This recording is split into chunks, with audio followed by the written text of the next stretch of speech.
Arc Worlds Publishing presents Guild of Tokens, Origins, by John Auerbach, read by Tavia Gilbert.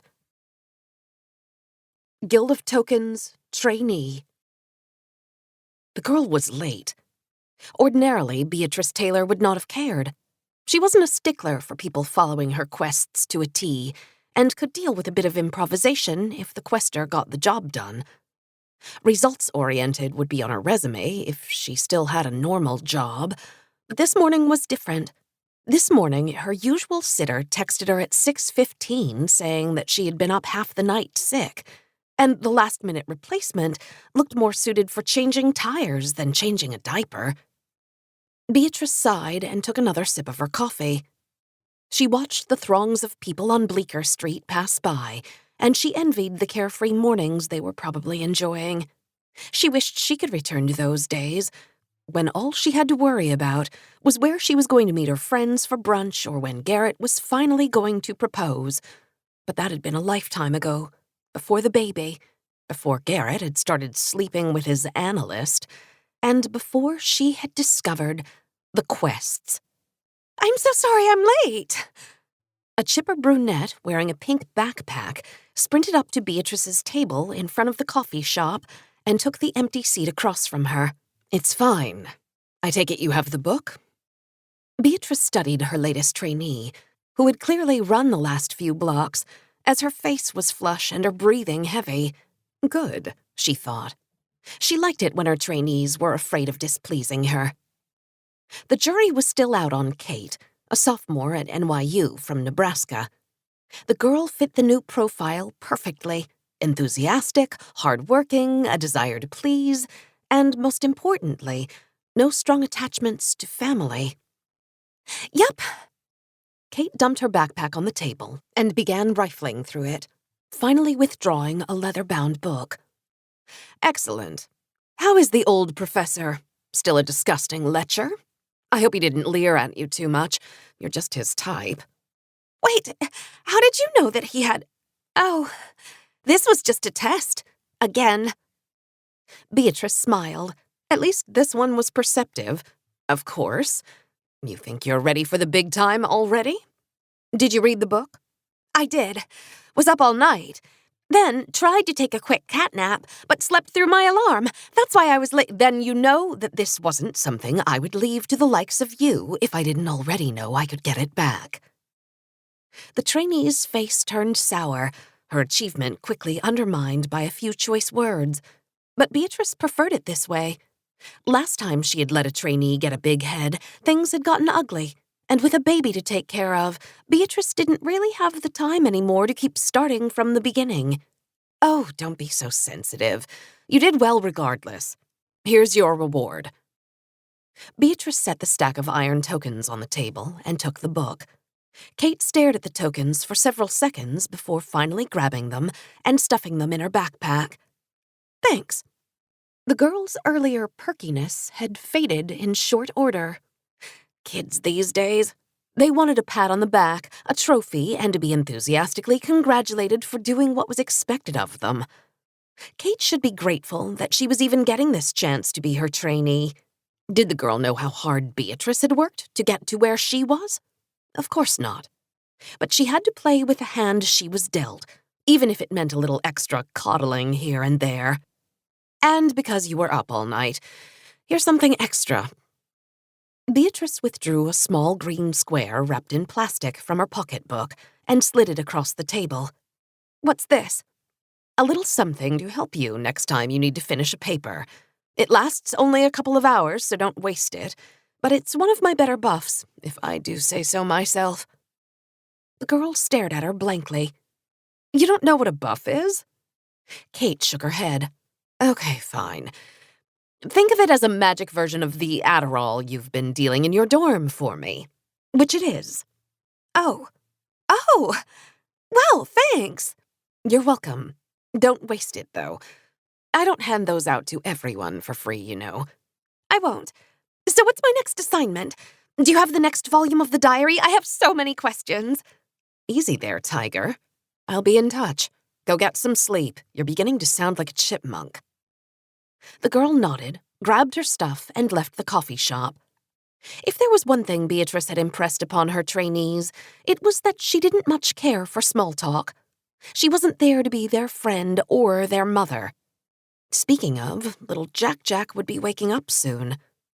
Beatrice sighed again, finished the last dregs of her coffee, and headed back uptown to her normal life.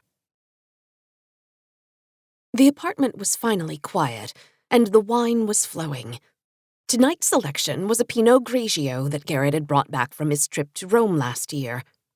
Beatrice was relaxing on the couch in the middle of her second glass, and Garrett, as usual, was late. But she didn't particularly care. It gave her time to catch up on how her latest batches of questers were faring. She logged on to the quest board and flipped over to the inbox, expecting to see a bunch of messages asking where the questers could pick up their tokens. But it was empty. She frowned. Maybe she had just been unlucky. It happened from time to time. She would post her standard set of quests, and the luck of the draw would bring her an utterly incompetent set of noobs who shouldn't have even been told about the quests in the first place. It was so frustrating, but also necessary if Beatrice wanted to keep her pipeline fresh, to have a replacement for Kate far enough along if the need arose. Maybe it was the wine, but tonight she was in no mood to let these idiot questers continue on for weeks attempting to complete the simplest of tasks. She opened another page on the board, clicked on her active quests, and canceled them all. Then she brought up the new quest page and reposted the same ones she had just canceled. I need a handful of blueberries, a tillandsia, an orange popsicle, and 3 pounds of 80/20 ground beef from Chelsea Market. Leave in the windowsill of 194 West 9th Street. Thanks. Reward 1 wood. This was the standard opener, a modification of the first quest she had ever done. None of the items alone or in combination did anything, she had later discovered, but it was a good exercise in attention to detail. She couldn't count how many times she had received the wrong mix of beef or a flour that was not a tillandsia. Also, the building on West 9th Street had been abandoned for many years, so it was a good drop location. 1 Central Park pigeon, preferably dead. Well, actually, definitely dead. Reward 1 iron. Pigeons and rats were the bread and butter of a good alchemist.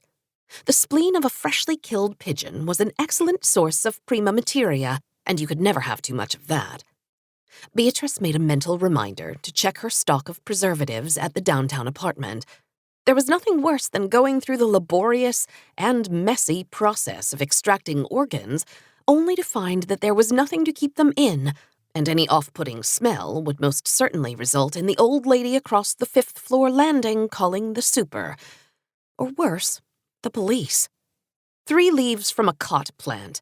Dried. Reward 8 wood. Those outside the questing world knew that chewing cot leaves produced an Adderall-like high. Amateurs.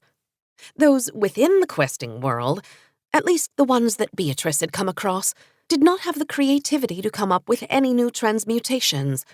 So that had let her and her chemical engineering degree run rampant, combining all manner of ordinary matter with prima materia to get fantastical results, giving her a nice slice of the market. 2 markets, actually. One version of her offering she diluted down and sold to regular college kids and 20-somethings as black market hangover cures, Adderall substitutes, and other mind-enhancing offerings.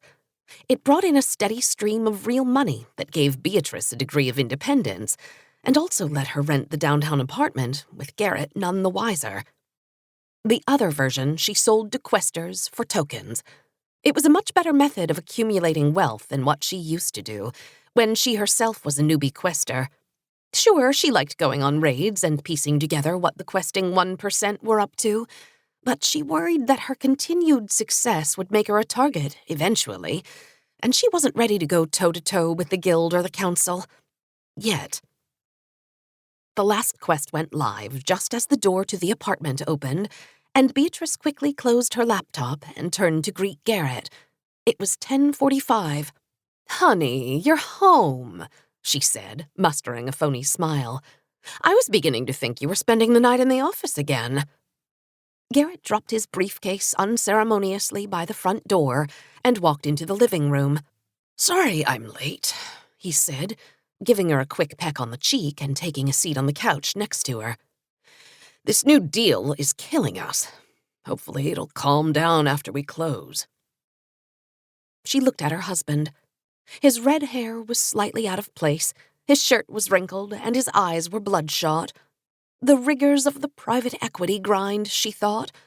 Or maybe the aftermath of a quickie at his analyst's apartment in Dumbo. Beatrice preferred not to know. She had her secrets, too, her own past transgressions that she had never owned up to. And it wasn't like she was trying to snoop around, but Garrett had stopped trying to hide what he was doing a while ago. Plus, his analyst was a step up from herself, looks-wise, and 10 years younger to boot. If he was going to cheat, and Beatrice long ago accepted that he was, and she would have preferred that his dalliances were with girls who were on the same level as her. "But then you'll just move on to the next deal," she said. Beatrice knew that in addition to the cheating, this was what she had signed up for when she agreed to marry Garrett, even though it had taken him 7 years to actually pop the question. These late nights bought her a big apartment on Madison Avenue with a view of the park, a week in the south of France, and the freedom of not having to have a day job. Sure, she had her tutoring business to keep up appearances before she had Jack.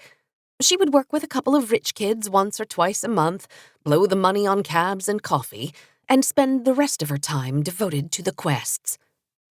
"Anyway, I hope you don't mind. I cracked open the bottle early.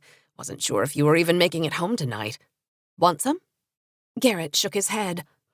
"Not tonight, Bea. I need to get some sleep. Have a 7 a.m. call with Taipei." He got up from the couch and walked down the hall into their bedroom, leaving Beatrice alone again with the wine and her thoughts. The subway car was crowded. Beatrice hated riding the subway, and normally she wouldn't be caught dead riding it during the morning rush. But that wouldn't do for today's errand, as Beatrice had decided to bring Kate along, to get her some on-the-ground training. She also wanted to see how the girl's skills measured up firsthand, to see how she was progressing. They had met up near the West 4th Street station, and it was 2 transfers in, before the crowds thinned enough before Beatrice felt comfortable talking shop out in public. "Today's raid should be simple," she said. "We get there, buy the requested items, and get the hell out of there before we run into anyone else." "Why is it called a raid?" Kate asked. The girl's chipper demeanor had returned, and Beatrice suppressed the urge to roll her eyes before answering. "Because it's meant for a group.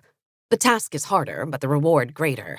Also, the members of the council must have all played EverQuest back in the day, and they think they're being cute." "What's EverQuest? Some sort of match 3 puzzle?" "Never mind. How is your research coming?" She'd sent Kate deep into the bowels of one of the NYU libraries, ostensibly for a paper for her American history class, but actually to transcribe a set of rare 18th century manuscripts. Beatrice had tried multiple times to get access to the same collection without any luck, but Kate's request had been granted within days. It was one of the reasons she now liked using college students as her trainees. No one took them that seriously. Plus, they helped push her wares without her having to hang out in Washington Square Park all day. "Good. I've been indexing the Valley Forge journals. The library's records are pretty terrible, so it's slow going, but after that's done, I'll cross-reference those with the entries in Rita's diary, and hopefully that should give us some insight into what—" "Excellent progress," Beatrice said, cutting off the girl before she could start blabbing too much about the project. She wasn't the paranoid type, but she never liked discussing things of a sensitive nature out in public, in case this was the day that someone was actually stalking her again. "When you've gotten a bit further, we can discuss in private." "Oh, sure," said Kate, clearly disappointed that she wasn't going to get the chance to impress Beatrice with her meticulous research. "By the way, I took that buff you gave me the other day to help finish the research. Got the rest done in 20 minutes. Then did a bunch of my friends' papers, then some random freshmen's problem set, and then it was only 1 a.m., so I..." "Glad you liked it. Packs a punch, doesn't it?" Beatrice made a note to dilute the next batch she made. It wasn't supposed to cause such a strong reaction, But maybe Beatrice had misjudged how intense Kate was. Definitely. Say, you wouldn't happen to have any more of those, would you? Red flag, thought Beatrice. The last thing she needed was her trainee to go on a bender and end up being fished out of the East River naked. You're in luck, Beatrice said, reaching into her bag and pulling out one of the regular buffs. It's my last one. Waiting for some new raw materials to make another batch, so don't waste it. She handed it to Kate, who eyed it greedily, before stuffing it in her own pocketbook. Beatrice regretted her generosity immediately, but the regular strength version was only a hair better than a regular Adderall, so the girl wouldn't get in too much trouble. At least, she hoped. The train screeched to a halt at the elevated station, and Beatrice beckoned Kate to follow her. They climbed down the stairs in silence as Beatrice checked her watch. 1:10. They were going to be late, and late meant not only a squandered opportunity, but a ding to her reputation on the raid board. She had come close to failing a raid once, but repressed that memory. No need for unnecessary negativity. Come on, it's not much further, she said to Kate as she quickened her pace. Where are we going, anyway? Asked Kate, who matched her brisk strides. The requester wants us to procure certain items from an estate sale, Beatrice said. That's it? Couldn't they have gone themselves? Sure, but when you're flush with tokens, why would you stoop to such labor yourself when you can sit back in your comfy chair and let others do the dirty work for you? When she first received access to the raid board, Beatrice was beyond ecstatic. Her years of fetch quests would finally be over, and she pictured grander quests uncovering ancient magical objects and the like. But her enthusiasm was tempered during that first visit to the board, when all but a few of the raids were just more elaborate fetch quests. Plus, she hadn't realized that the raids required more than one person. That was when she had begun her trainee program, and it had mostly been an unmitigated disaster thus far. The hours Beatrice spent seeding the quest board in search of potential partners had been too many to count, and all she had gotten for her efforts was a handful of abject failures. Her first attempt she could chalk up to inexperience. He was a dorky engineer, the kind that had littered her undergrad classes, and who had quickly become infatuated with her to the point of obsession. Not that Beatrice was the second coming of Helen of Troy, but she had the rare combination of attractiveness and approachability that made all manner of nerd think they had a shot with her. After that unfortunate ending, she had made a rule, women only. But her next attempt suffered from the wrong power dynamic. They were older women who came to the quests later in life and didn't like taking orders from someone 20 years their junior. Most ended up going out on their own, which saved Beatrice from any real unpleasantries. Now she hoped she had identified the perfect candidate pool for future prospects, but the jury was still out on that. "We're here," said Beatrice. They had stopped in front of a 5-story walk-up with a rusty fire escape, the kind that littered the streets of Bed-Stuy. She hit the buzzer for 5A, and a few seconds later, the outer door clicked open. The lobby was deserted, and so Beatrice ventured cautiously toward the stairs, stopping at the bottom. "What are you doing?" asked Kate. "Listening. Shh." If anyone had gotten there ahead of them, they weren't making a lot of noise. Beatrice retreated and walked towards the mailboxes at the back of the lobby and began rummaging through her purse. "Why aren't we going up?" "Because I need to give you something first," said Beatrice, reaching her hand into her bag. "I said that our employer probably was just using their money to hire us instead of getting their lazy ass down here, but there's also a chance that someone else knows what's for sale here, so we need to be adequately prepared for that probability." She removed the knife and unsheathed it from its leather scabbard. The smooth metal of the blade reflected the dirty fluorescent light in the vestibule, emitting a glossy sheen. She grasped the ivory handle and made a few quick stabs in the air before resheathing it. "Here," said Beatrice, handing the knife to Kate, whose eyes widened. What? Why are you giving that to me?" It was clear from the girl's suddenly pale face that she had never handled a weapon before, And Beatrice didn't have to use her imagination to picture what would happen if the girl tried to use the knife. Especially that particular knife. You know what? On second thought, why don't you let me hold on to that? Beatrice took the knife back and placed it in her pocketbook. If the raid goes south, just try to stay out of the way, she offered. Okay, said Kate. Aren't we going upstairs, buying some random item and then leaving? It's not like we're breaking into the Met or something. You'd be surprised at how often a mundane exercise turns into an extraordinary one, especially if the guild decides to get involved, said Beatrice, her eyes drifting down to the almost faded scar under her jeans that ran the length of her right thigh. Let's go. They walked up the short flight of stairs in silence. Beatrice grasped the strap of her pocketbook tightly, as if that would help calm her nerves. It didn't, but the amethyst ring that was normally slotted below her engagement ring would have. Except in a boneheaded move, she had left it downtown. Not that she expected to need it today, as it would be an absurd waste to use it during such a routine task, but wearing it provided a manner of reassurance that she was now lacking. Well, what's done was done, and the knife would have to be enough today. The door to 5A was slightly ajar when they arrived on the final landing.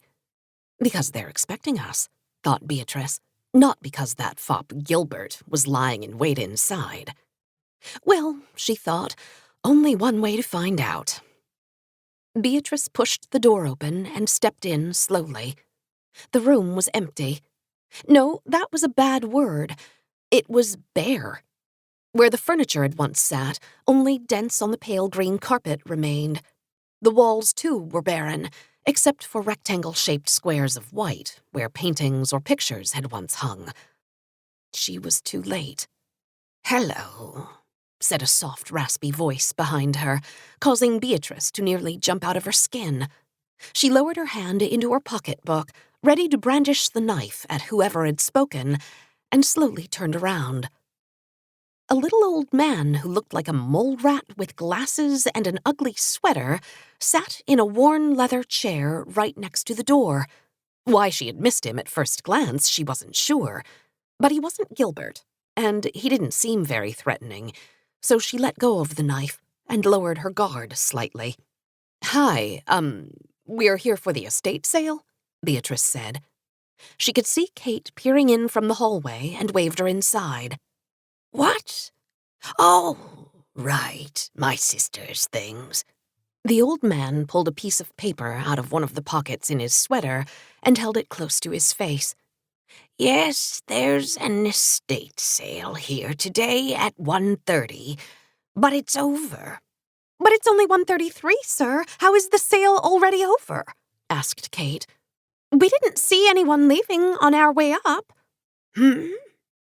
The old man peered through the thick lenses of his glasses at Beatrice, then at Kate. "There's two of you.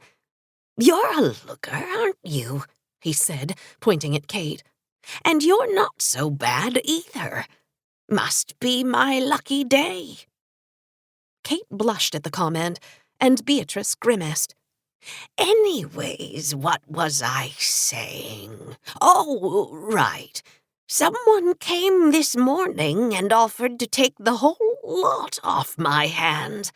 Offered me next to nothing, but I took it just the same." The old man's chuckling gave way to a hacking cough, and Beatrice turned away in disgust. "Serves Doreen right. Wasn't even giving me the money. Nope. All going to some stupid charity for cats or something. She didn't even have a cat."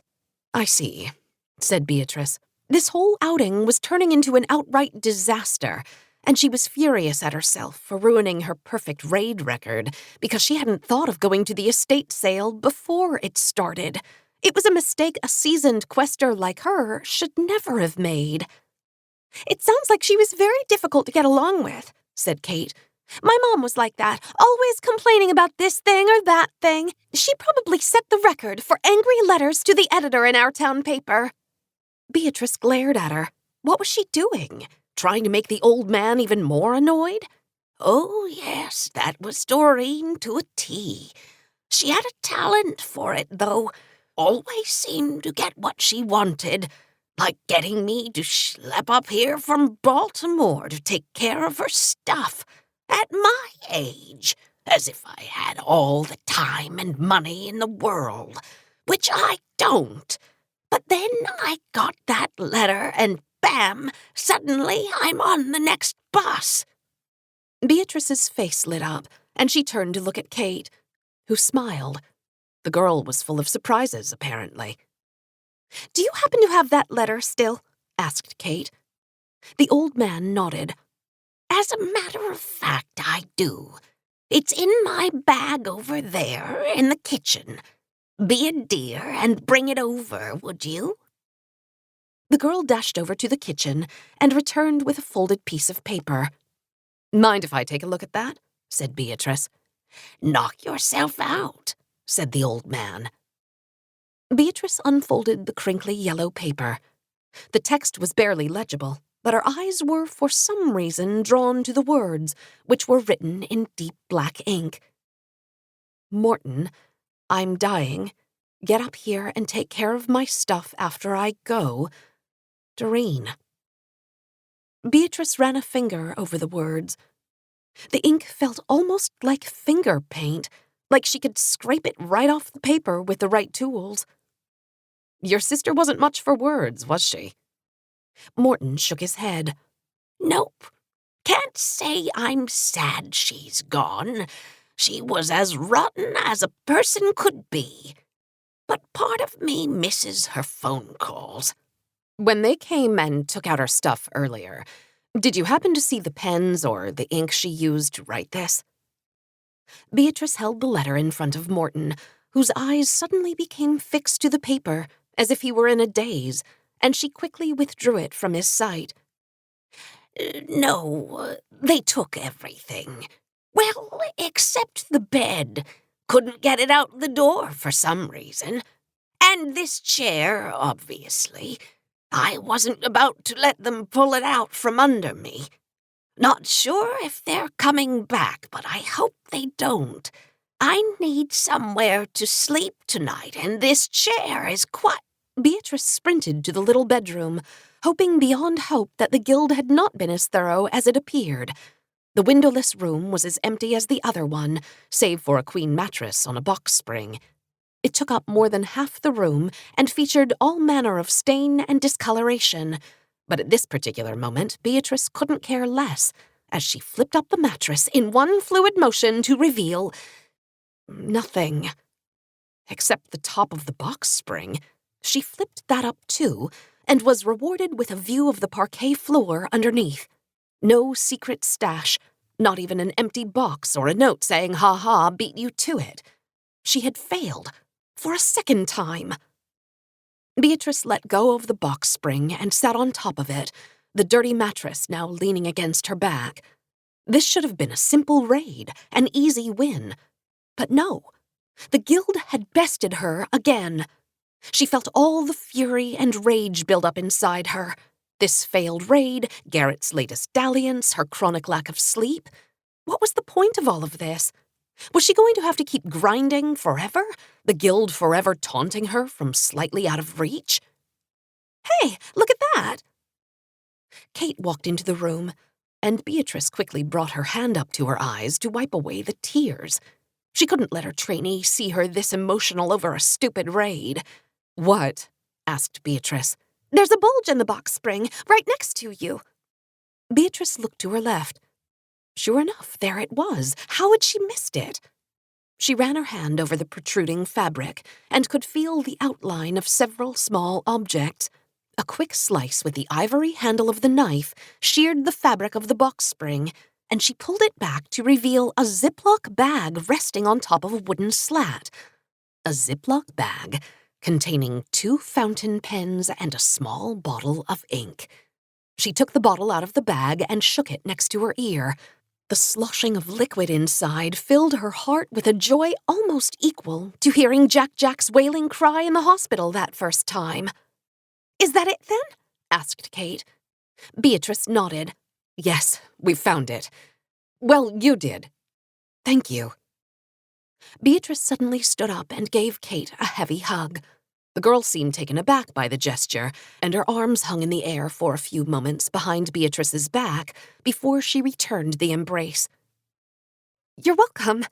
I didn't really do anything, though. She released Kate from the hug, and they turned away from each other. An awkward silence pervaded the room, as if a barrier between the mentor and trainee had been broken. Beatrice should have been angry at her lack of discipline, but the unexpected bounty that they had discovered had salvaged an utter disaster, and not only that, there was an extra pen and plenty of ink for her own use. You did, though. Anyway, let's book it out of here before the guild realizes what they've missed. Sure, but what's the guild? Beatrice's thoughts again drifted to that moonless night in the park. You don't want to know. The wine was red tonight, a bottle of Carignan from their last trip to the south of France. Beatrice had mixed memories about that vacation. On the one hand, who could be unhappy lounging on a Mediterranean beach? But on the other hand, it was the last time that she and Garrett had had sex, and the result of that act was quietly sleeping in the other room. Garrett's glass remained full, for no sooner had he poured it than his work phone had rung. That was 2 hours ago, and he still hadn't returned from the bedroom. Well, whatever. If he didn't come back soon, she was going to be forced to drink his glass, as the bottle was nearing its end. Her marriage might not have been firing on all cylinders, but at least Kate's progression had been going smoothly. The girl had performed admirably on the raid, although Beatrice was glad that they hadn't actually run into the guild, not just because that was always a bad time, but also because she could just picture Kate inadvertently getting both of them killed. Maybe some Krav Maga and light weapons training was in order. Beatrice took another sip of the Carignan and closed her eyes. She thought about the latest spoils of the raid. It was a little too perfect, and that worried her slightly. Was the guild that dense to have overlooked the mattress? Were they looking for something else? After all, if the old woman had the ink, who knows what else she was hoarding in that apartment? But Beatrice couldn't dwell on such things now. Still, a test of the ink was in order before she made any more plans. Doreen's letter was currently soaking in alcohol downtown, which would separate the ink from the paper. That would give Beatrice a little bit to perform some trial runs without wasting the pure ink left in the bottle. Now that she actually had a sample in hand, Kate's research with the diary would likely bear more fruit. Speaking of fruit, Beatrice made a mental note to start lining up preparations for the fall, as her apple stash was running low. But that was a longer-term project, and she hoped Kate would be ready in a few months with a little more seasoning. The buzzing of Garrett's phone on the coffee table brought Beatrice back to the present, which was odd, because Garrett was still in the other room. It vibrated again, and she picked it up to bring it into the kitchen so she could get back to her brainstorming. That ended up being a mistake, because as she put it down on the kitchen counter, another buzz went off, and Beatrice saw the string of text messages that had caused all the commotion. When is this call going to be over, sad face? If it keeps going any longer, how are you going to come over tonight? Don't worry, I'll wait up for you, smiley face. Beatrice stared at the messages. She wanted to take the phone and chuck it out the window, or smash it with a hammer, or go over to that little tart's apartment and shove it down her throat. Instead, she picked it up, walked slowly over to the bedroom, and opened the door. Garrett was sitting on the bed in his boxers in front of a laptop, talking too loudly about shutting down some factory in Malaysia. He looked up at her and gave a half wave, and then when he saw the phone in her hand, his eyes went wide. Beatrice let the phone drop from her hand, and then, without another word, walked out of the apartment and escaped into the night. The warm morning light washed over the bedroom. Well, it would have if the one window in the room actually looked out onto something other than a brick wall. Still, a tiny ray of sunlight usually crept into the tiny den of Beatrice's Bowery apartment, and it was enough to rouse her from her sleep. Her reward for waking up was a pounding in her head and a dry throat. She sat up and opened her eyes, trying to remember why she was here instead of in her much larger bed uptown. The half-naked man beside her let out a loud snore. Oh, right. She had stormed out of the apartment, hopped in a cab downtown, and then had started texting the Quester guys in her phone to see if anyone would meet up for a drink and then some. Let Garrett deal with Jack by himself for once, she had thought. If he was going to be so blatant about flouting their marriage vows, then she didn't feel bad at beating him at his own game. From the presence of whoever this guy was, and her own half-state of undress, she surmised that she had succeeded in some part of her plan. Beatrice scooted down to the middle of the mattress. A set of built-in cabinets ran along the adjacent wall, with a clearance of maybe 4 inches from the bed. It made the tiny room feel even tinier, and she had to move back onto the bed to even open the doors. What clothes did she even still have here? The answer was one full-length black dress and one old down coat. Beatrice sighed and bent down to pick up her sweater from yesterday off of the floor, but it was nowhere to be found. She settled for the blue button-down at the foot of the bed and walked to the bathroom. Her reflection in the mirror could have been from 10 years ago. The bags under her eyes, the hangover headache, the shirt that wasn't hers. She had been a typical wild child living it up in the city. Out most nights, a new guy every other week. That was before the quests, though, before the curtain had been pulled back, and Beatrice had discovered a truth about the world, a truth that would have made most people curl up into a ball on the ground and never get up. Except she was made of sterner stuff, working her way up from the bottom, grinding out quest after quest after quest, piling up all those tokens. Sure, she had caught a few breaks along the way, the diary being one, but if anything, that had made her work even harder. Beatrice turned on the tap and let the rust-colored water turn clear before splashing some on her face. It didn't do the trick, and she tried to remember if she had anything in the other room that would help get rid of the throbbing in her head. She could deal with the aftermath of last night if she could just get in the right mindset. 3 successive pounds on the front door broke her train of thought. Fuck. It was Garrett, although she didn't know how. She'd already moved to a different apartment by the time they started dating, and she never told him where she used to live. Maybe he had tailed her last night after she stormed out of the apartment. She laughed at the image of Garrett racing out of their building with a sleeping Jack and a baby Bjorn, and decided it must just be the annoying old woman from across the hall complaining again. Beatrice walked back into the bedroom, where the mystery man was still asleep, and tiptoed into the living room. The front door shook again. Too loud to be the old woman, she thought. A flick of the peephole finally revealed the perpetrator. It was Kate. She unlocked and unlatched the door, and the pounding stopped. "Just a second," said Beatrice, slowly opening it with a creak. Kate stood in the hallway, her hair a tangled mess, her eyes bloodshot, and her mascara running down her face. The girl was visibly shaking as if she had just been mugged. "Kate, what are you doing here?" The trainee pushed past Beatrice, walked into the apartment without saying a word, and sat down on the couch just past the large wooden bookcase. Her body continued to shake, and she stared unresponsively across the room. Beatrice walked into the kitchen to get a glass of water from the tap, so she could stall a bit before confronting Kate. She hadn't told her about this place, had she? Was she stalking her? Whatever was going on, it was one less thing she wanted to deal with now, so hopefully she could steady the girl and send her on her way. Beatrice set the glass of water down on the coffee table next to her pocketbook and waited for Kate to do or say something, but the girl didn't respond. "Kate! Kate! Kate!" She shouted the girl's name, but that too received no response. Beatrice wanted to slap her upside the head, but she settled for throwing the glass of water all over the trainee. The girl stirred back to life, looking down at her soaked shirt and then up at Beatrice, before finally settling on Beatrice's pocketbook.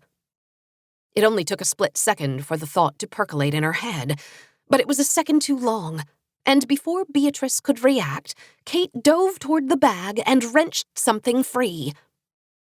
Once, a long time ago, Beatrice discovered that not only did her knife pierce through skin as if it were jello, but also that it had the neat ability to cause the person on the receiving end of the said piercing to turn to stone. Beatrice was as shocked as her would-be assailant was when he saw his forearm turning gray after she had slashed him in the dark alley, but she hadn't had any occasion since to witness what the knife was truly capable of. That was, until the present moment, as Kate held the blade pointed at Beatrice, the girl's hand shaking violently. More. I need more. Kate's voice was barely above a whisper, which gave Beatrice some measure of reassurance. More what, Kate? You know, you could have just called. Now, why don't you give me that? The buffs. I need more. Oh. I made the last one into a powder so it would last longer, and you wouldn't think I was an addict by asking for more so soon. Bought a mortar and pestle at Goodwill, snorted a little bit to see what would happen, and passed out. Woke up, did a little more, tried to finish a paper, then it wore off again, but not before a thought occurred to me. I needed to inject it. So I went down to the health center, got into the exam room, and then took off with some syringes and tourniquets before the nurse came in. That did the trick, but I only had a little left, so I needed to find you. Kate, again, you have my number. You didn't need to come down here and wasn't expecting you'd be here. Took me all night at the city records department to find this place. Knew you wouldn't keep the good stuff at your actual apartment. No, you keep your lives separate. Smart. So I'd like the stuff now if you wouldn't mind. On a normal day, Beatrice would have been able to handle the situation if it were any other knife. But this particular morning, she was hungover, running on 2 hours' sleep, and facing down the blade of a horrific weapon. And that left her with only one option. Okay, fine, I'll give you more. Just put the knife down first. The girl's brow furrowed, and her eyes went from Beatrice to the knife, as if she hadn't realized that she was holding it. With a flick of her wrist, Kate rotated the knife around and presented the handle to Beatrice, who slowly wrapped her fingers around the ivory. Beatrice looked down at the point of the blade. It would be so easy to just push it forward, to rid herself of another failed trainee. But as quickly as the thought arose, she quashed it. Too messy, she thought. And in any event, she didn't have a garden in which to store a statue of poor, petrified Kate. No, she would have to figure out another way. Beatrice sheathed the blade and put it back in her pocketbook, which she slung around her shoulder. No sense leaving the bag unattended again and having to repeat the whole exercise. Now that we've dealt with that little situation, just sit here and I'll get you what you came for. Kate nodded and went back to staring off into space as Beatrice got up and walked over to the towering bookcase that stood right next to the couch. Her eyes scanned the multicolored rows of books until she found the two that she was looking for. Not that she needed to look so hard. She knew where they were by heart. With one hand, she grasped the spine of A Tale of Two Cities, and with the other, the spine of The Lion, the Witch, and the Wardrobe on the shelf above, and pulled both at the same time. A satisfying click sounded behind the bookcase, which Beatrice pushed forward to reveal the hidden second bedroom. This was no bedroom, though. The musty smell hit Beatrice's nose as she stepped inside, and she smiled. This was where the magic happened. The far side sported a long table that ran the length of the room, which was partially covered in wax paper. The rest of the walls were lined with shelving and bookcases, holding all manner of jars, books, tools, and other oddities that Beatrice had picked up along the way.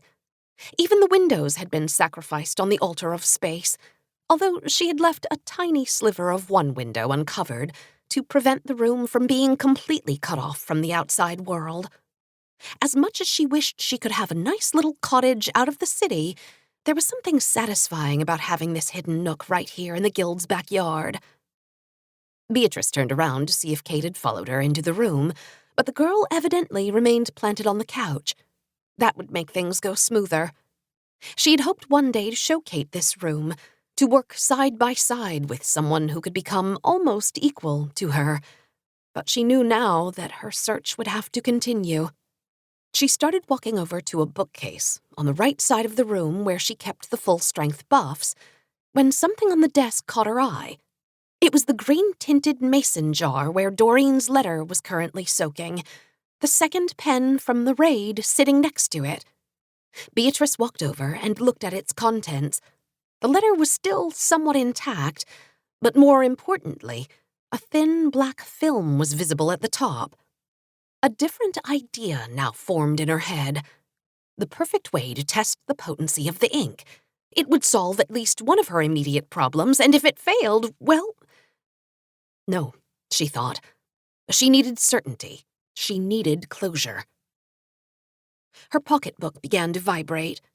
No doubt it was Garrett, trying to find out where she had gone and whether she would be coming back soon and where did they keep the diapers and it's not what you think, I swear, blah, blah, blah.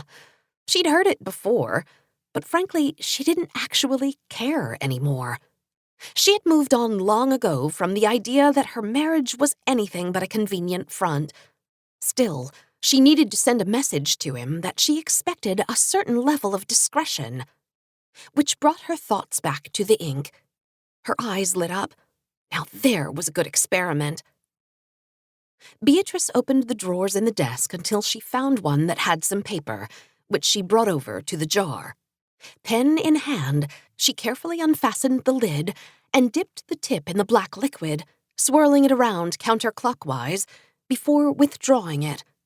She quickly went to work, dipping the pen back in the jar as needed, and soon the note was complete. Perfect. She set it down to dry and walked over to the closet, sliding the door open to reveal a pair of mahogany armoires. It had been a long time since she had crafted this particular item, and she hoped it hadn't lost its potency in the intervening years. Well, only one way to find out, she supposed. The bottom drawer on the right armoire held what she sought, and she brought the container over to the desk to assemble her little care package for tonight. Beatrice emerged from the hidden room a few minutes later with a sealed envelope and pulled the bookcase back in place. If Kate had noticed her prolonged absence, or even the hidden room, it didn't register on the girl's face. "Here," said Beatrice, handing Kate the envelope. Kate stared at the envelope with a puzzled look on her face. "What's this?" "Your next task. Make sure this letter gets delivered, and I'll make sure you're taken care of by the evening." The girl's expression didn't waver as she considered the envelope, and Beatrice held her breath, steeling herself for another outburst. But somewhere the gods of fate and chance were smiling upon her as Kate stuck the envelope in her pocket and walked out the door. The girl was late. Ordinarily, Beatrice Taylor would not have cared, and this morning was no different. The baby was at her mom's. Garrett's little analyst had inexplicably been transferred to the West Coast office last week, and one story in the paper had particularly caught her eye. Kate O'Loughlin, 19, found dead face down in dorm room, the headline on page 14 read. Beatrice folded the paper and put it on the table, as a chipper redhead ran up the street and sat down across from her. "Sorry I'm late. The subway was a complete disaster." Beatrice smiled. "No worries. I take it you have the book?" Guild of Tokens, Origins, was written by John Auerbach and read by Tavia Gilbert. Editing and post-production by Katie Flood. Sign up for John's monthly newsletter at johnauerbach.com/audio. That's JONAUERBACH.com/audio.